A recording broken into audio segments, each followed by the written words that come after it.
दोस्तों धरती के 8 बीज जिसे शुगर पेशेंट के लिए अमृत माना गया है।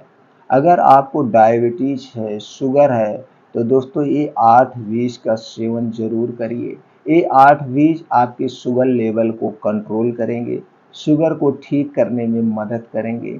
ये दोस्तों 8 बीज कौन से हैं, इनमें कौन कौन से प्रोटीन्स विटामिन पाए जाते हैं, आपको कब और कितनी मात्रा में लेना है, इसे जानेंगे हम आयुर्वेद के अनुसार।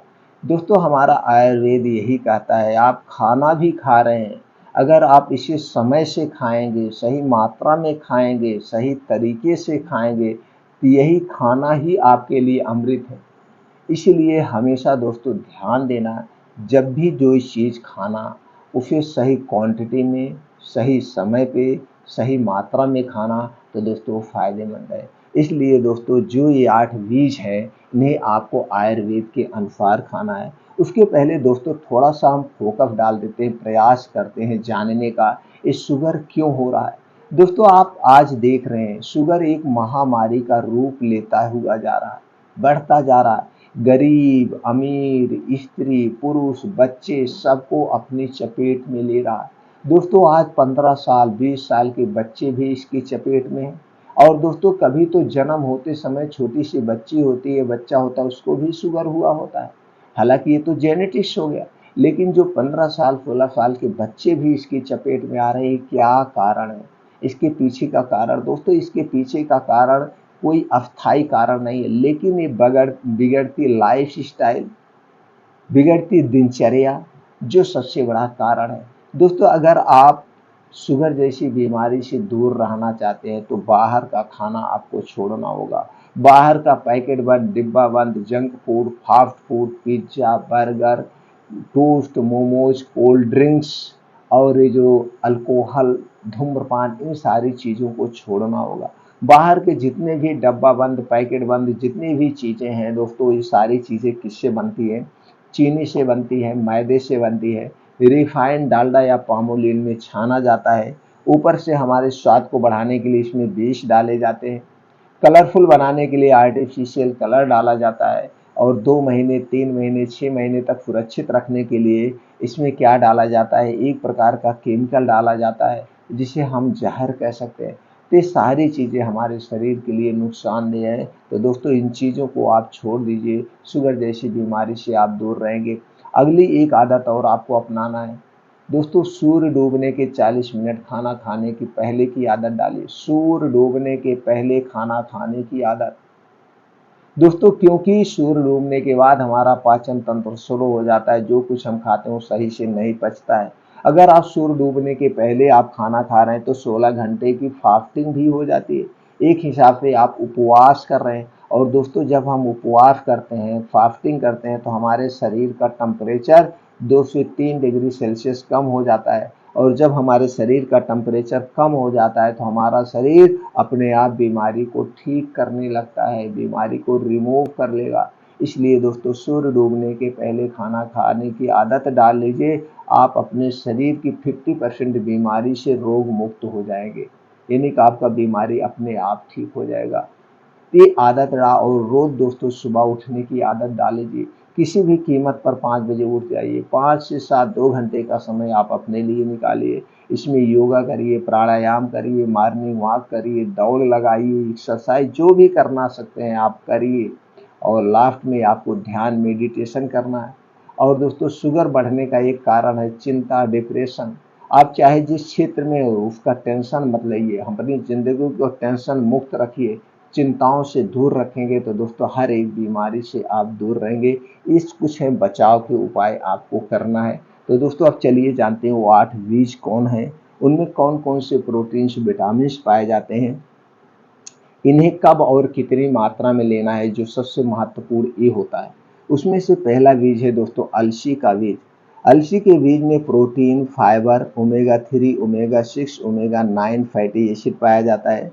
इसके अलावा दोस्तों इसमें vitamin B 2, vitamin B 3, vitamin B 6, vitamin B 5, vitamin B 9, vitamin E, potassium, calcium, antioxidant जैसे तत्व पाए जाते हैं।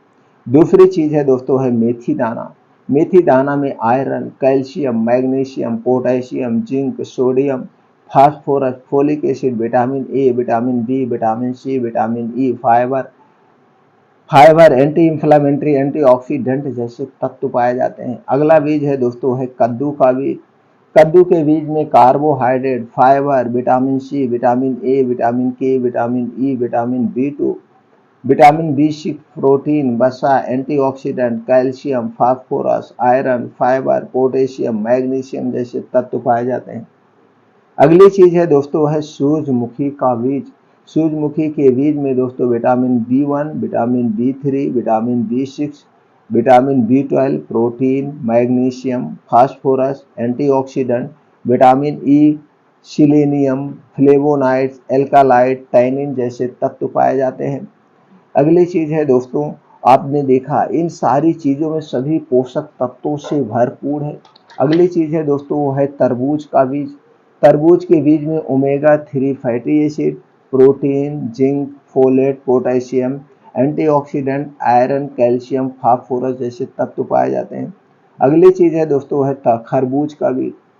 खरबूजे के बीज में vitamin A, vitamin C, vitamin E, magnesium, phosphorus, potassium, antioxidant, iron, fibre, folate जैसे तत्व पाए जाते हैं। अगली चीज है दोस्तों है मूंग। मूंग में calcium, iron, protein, carbohydrate, vitamin C, vitamin A, vitamin B, vitamin B2, vitamin B6, vitamin B12, vitamin E, antioxidant जैसे तत्व पाए जाते हैं। अगली चीज है दोस्तों है चना।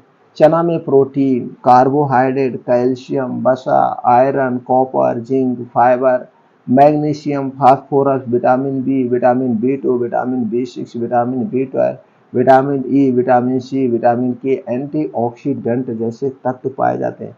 अब दोस्तों आपने देखा ये 8 जो बीज हैं, ये 8 बीज सभी तरह के प्रोटीन, विटामिन से भरपूर है। आप तो ये शुगर लेवल को भी कंट्रोल करेंगे, ब्लड प्रेशर को भी कंट्रोल करेंगे, हड्डियों मांसपेशियों को भी मजबूत बनाएंगे और आपके शरीर को बहुत सारी बीमारियों से सुरक्षा करेगा, यानी आपका शरीर रोग निरोधी हो जाएगा। तो दोस्तों चलिए जानते हैं इन्हें कितनी मात्रा में कब और कैसे लेना है, जो सबसे महत्वपूर्ण है।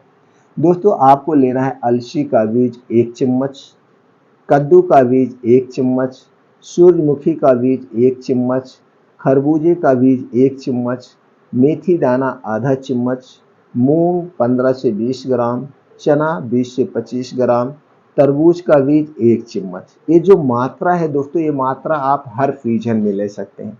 अगर आप इन चीज़ों को अगर आप ठंडी में खा रहे हैं तो ठंडी में आप इसकी मात्रा बढ़ा सकते हैं। जैसे जो बीज है 1 चम्मच के बजाय आप 2 चम्मच ले सकते हैं, यानी 5 ग्राम से 10 ग्राम आप ले सकते हैं ठंडी में।